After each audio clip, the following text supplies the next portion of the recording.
In this video, I'm going to show you how to work with Scotchprint 1080. This is a piece that I just finished, and it's a dash piece that I cut a hole in for custom seat heater control, and I'm going to do the other side, and I'll show you how I did the wrap on the other side. In regard to the Scotchprint itself, as you can see, there's two different kinds here. This one is the gloss carbon fiber, gloss black carbon fiber, and this one is the matte black. There's really not a lot of difference between them. Just kind of reflects less light. I tried the gloss black in my car and it didn't seem to match the leather quite as well. This is for an '07 Mustang V6. And this one, ends up looking a little more gray, which I think is closer to the interior leather, of the Mustang. In regard to the Scotchprint, there's two different kinds. I called 3M and the Dynoc, if you're seeing those available online, is rated for interior only. So if you're doing a project for inside the car, that's okay to use, but it is not rated for exterior use. If you want to do something for exterior, you can use the Scotchprint 1080, which is what both of these are, and of course you can also use it for interior. I've cut a strip here to fit this piece, which is the other dash piece. You can see on this piece that I've got some adhesive residue left over on it. It's because I already tried to wrap this piece once in the gloss black.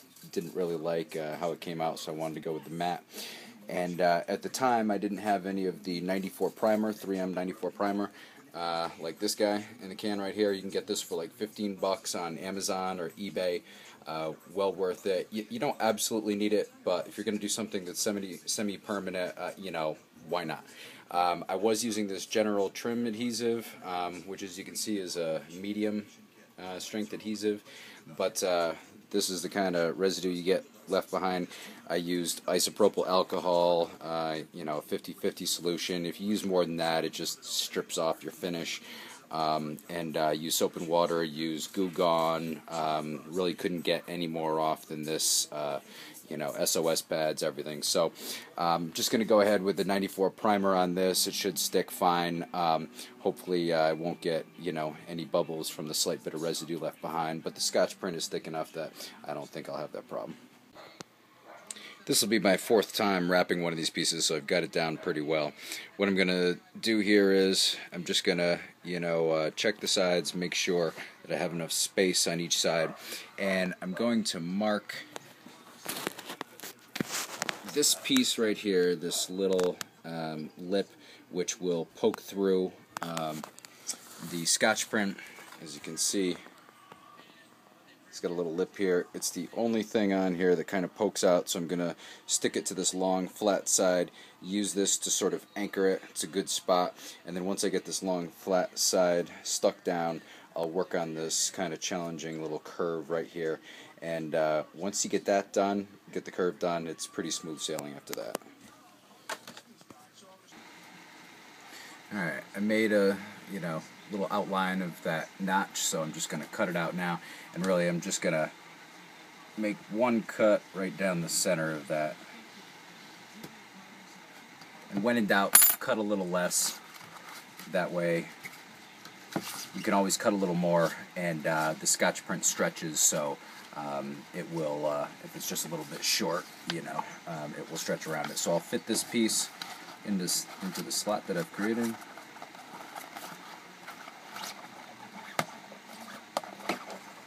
Just sort of get a dry fit on it, and you can see how I'm just going to sort of set it on there, and just getting an idea. Do I have enough space on each side to cover each side? I have plenty of room on this side. Plenty of room on this side. Wait, look at that. And plenty of room at the top to fold it over to get that top piece. So, have enough material, so what I'm going to do now is apply the adhesive primer onto the piece, and then I'll peel this off, stick it on, and go from there. It'd probably be best if you had a sponge or something to apply this with. I don't have anything better than a paper towel, so I'm going to use that. Just dipping a little corner into it. It spreads pretty well. It'll start to get wet and then evaporate pretty quickly. Just cover all the areas the Scotchprint is going to stick to. I think the edges are more important than the face, because that's where you really want it to hold so there's no peeling. Generally on the flat parts it'll stick no problem. I'm probably going a little wetter than I need to, probably using a little more than I need to, but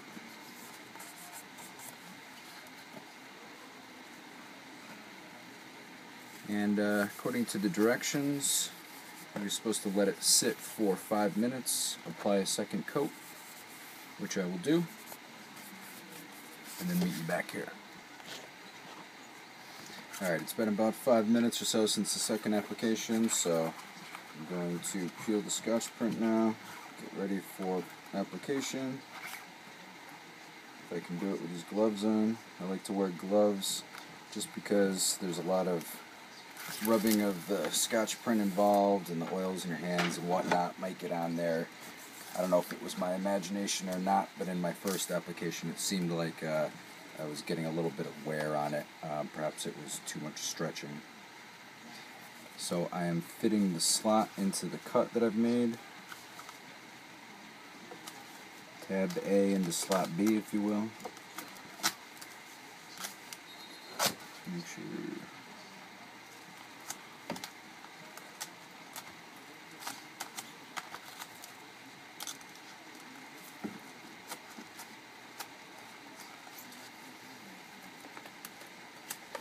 can see I have the slot in, and now I just want to get the face of it flat as best I can before I start really working with it.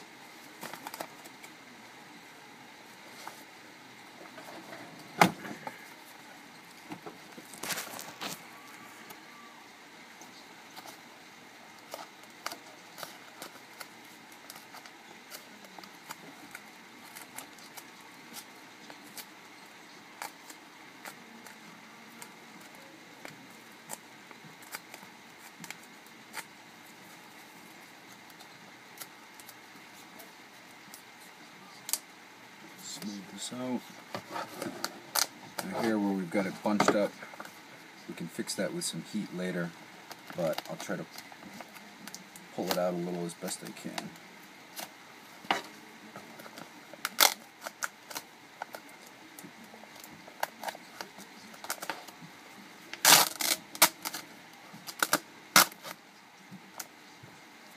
That's not too bad.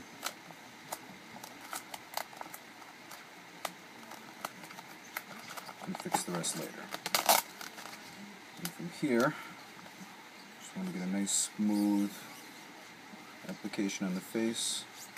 This is the cutout here, which I'll leave for now. Don't want to stick it to the sides yet, because I want to worry about the curve first. So I'll leave the sides unstuck. Hopefully keep the Scotchprint from sticking to itself. So I've got a fairly flat face. We'll need to fix a couple creases here, but I'll show you how I'll do that in a minute. Just trying to get a smooth transition on the edge here with no bubbles. Again, I can fix that later with some heat, but just trying to do what I can on the edges here. Okay, and we are prepared now to apply some heat to get at that challenging corner I mentioned. Alright, ready to apply some heat here. I'm just using a regular hair dryer, no heat gun needed. I'm going to use it on the warm setting, not even the hot, and on low fan.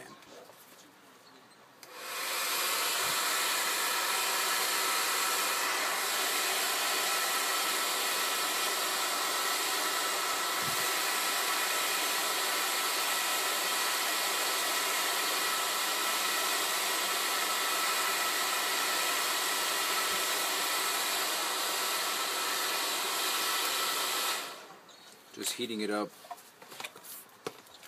initially, holding the hair dryer about 6 inches away or so. I just want to start to get this curve going. As you can see, it kind of molds with the application of the heat, and you just go a little bit at a time. Try to get all the corners, and once it starts to resist and doesn't want to continue folding into the corners, add a little more heat. To get these wrinkles out, I'm just pulling on this and kind of forcing the bubbles out. It's really the material stretching and forces the bubbles out. We add a little more heat.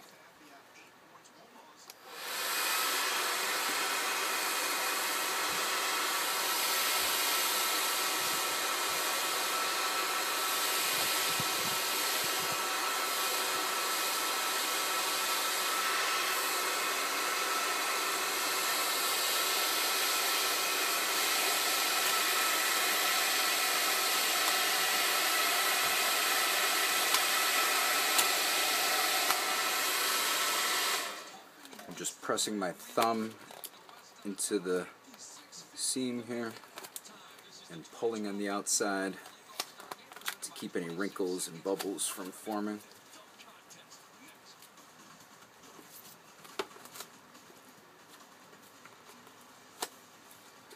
And that is pretty much the whole curve already. Now I just need to apply some heat to the rest, get all the wrinkles out, keep pulling on the edges as I heat it to get these wrinkles to pull out, and then we'll worry about the trim.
While it's still warm, I'm folding it over the edge here just to create a natural kind of edge and sticking surface here, kind of make it conform to the edge is what I'm trying to say.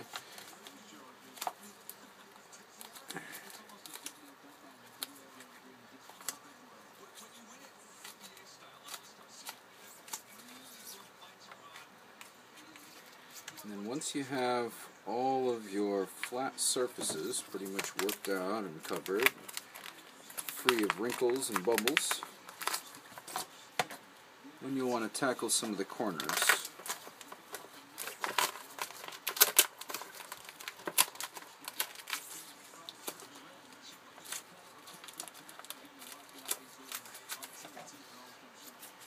As you can see here, I've got the flat surface done, and I'm just going to work this seam in a little bit so that it's nice and flat. It rolls over the edge before I trim it. Just going to run my thumb along the seam. This is usually when I break my gloves.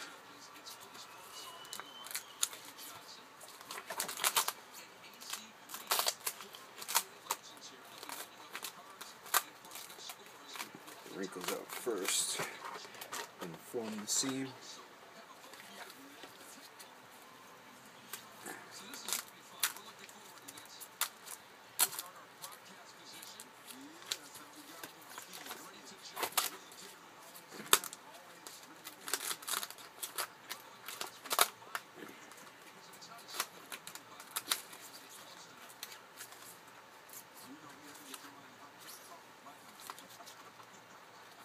And there goes the glove.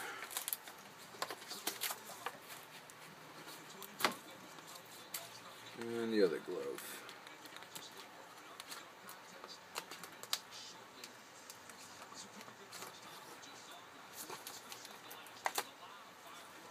And as you can see, kind of made the edge here. So now I can trim it when I'm ready. And about those corners that I mentioned, as you can see here, you get this corner and I'm not quite sure what to do about it at first. Do I trim it here? Do I trim it there? Do I fold it over? What do I do about it exactly? Well, I found the easiest way is just to heat the corner, pull along all the edges so that it wraps nicely around the corner so that you have no folds or edges, anything funny looking. It'll just wrap very naturally around those corners. So that's what I'm going to do now.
got nice edges now without any folds or anything, and I'll just trim the rest off in a bit. Alright, so as you can see, I've got it all wrapped. I cut the trim, just took a razor, ran it down, just took the excess off, tucked it into the edge here with my fingernail just to get it in there pretty good. And get all the edges tucked around. Once you get it formed around the edges, you can just sort of roll it and it will stick pretty well. You can see the underside a little bit, and the edges are just kind of formed around the side and sticking with the promoter and the natural sticky backing.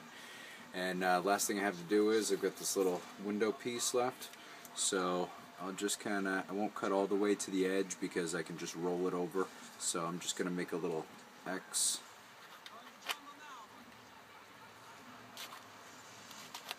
in the window, and then I can just fold these over.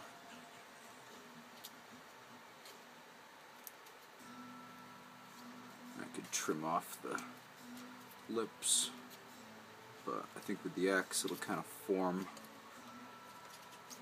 better around due to its consistency. My edges are a little rough here. I used a Dremel on it, and this plastic piece tends to chip a little bit, and the seat heater controls that fit in here, I wanted to make sure they were snug, and I didn't want to sand too much and you know, have it be too loose, so that explains the rough edges a little bit, and I knew no one would see it. Actually, maybe better off with the razor here. And I'm just going to trim off these last little pieces.